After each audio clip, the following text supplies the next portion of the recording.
The person who thinks all the time has nothing to think about except thoughts. And so he loses touch with reality and lives in a world of illusions. By thoughts, I mean specifically chattering inside the skull, perpetual and compulsive repetition of words, of calculations, and symbols going on inside the head. For as a result of confusing the real world of nature with mere signs such as money, stocks and bonds, title deeds, and so forth, we are destroying nature. This is a disaster. Time to wake up. For what is reality? Obviously, no one can say. Reality isn't material, that's just an idea. Reality isn't spiritual, that's just an idea. Reality is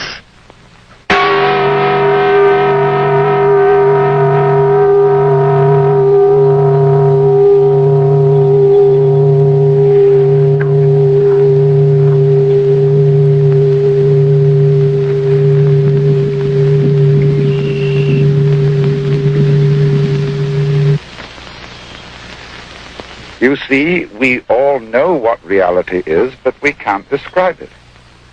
Just as we all know how to beat our hearts and shape our bones, but cannot say how it is done. To get in touch with reality, there is an art of meditation, of what is called yoga or dhyana in India, Chan in China, and Zen in Japan. It is the art of temporarily silencing the mind, of stopping the chatter in the skull. Of course, you can't force your mind to be silent.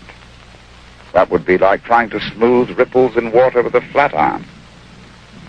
Water becomes clear and calm only when left alone. So, will you try an experiment with me? Simply allow your ears to hear all sounds around you. Don't try to name or identify these sounds. Just hear them as you would listen to music, as when you hear a flute or guitar, without asking what it means.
You must understand that in meditation we are concerned only with what is, with reality, nothing else. The past is a memory. The future, an expectation. Neither past nor future actually exists. There is simply eternal now. So don't seek or expect a result from what you're doing. That wouldn't be true meditation. There is no hurry. Just now you're not going anywhere. Simply Be here. Live in the world of sound. Let it play. That's all.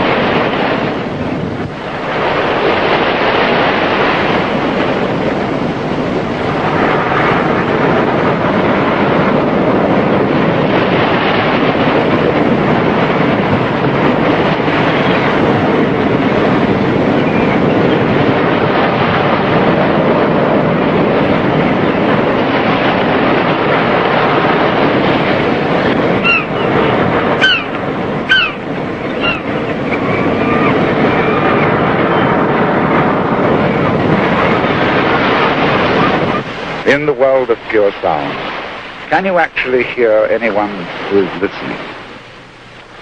Can you hear any difference between all these sounds on the one hand and yourself on the other? Naturally, we use various techniques and gimmicks for helping the mind to be still. And one of the most useful of all is the gong.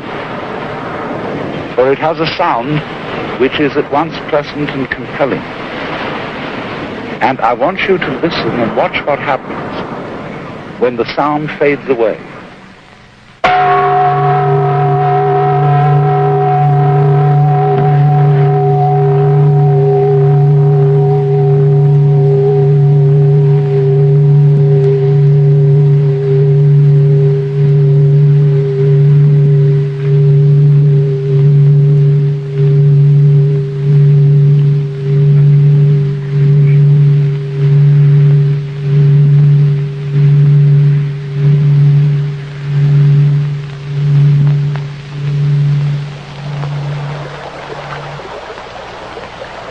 The one sound becomes the many. The single tone is transformed easily and gently into all other noises. And that's how the universe comes into being, out of the one energy underlying all events. So, if you don't have a gong, you can use your own voice. And use a device which is called by the Hindus and Buddhists a mantram. That is to say, a sound or word or phrase which is sung for the sound rather than for its meaning. And chief among these is the mantram Om, A-U-M, called the Pranava, because it comprises the whole range of sound from the back of the throat to the lips, and is so called the sound of God. So why don't you sing it with me, or hum it with me, taking the note from the gong?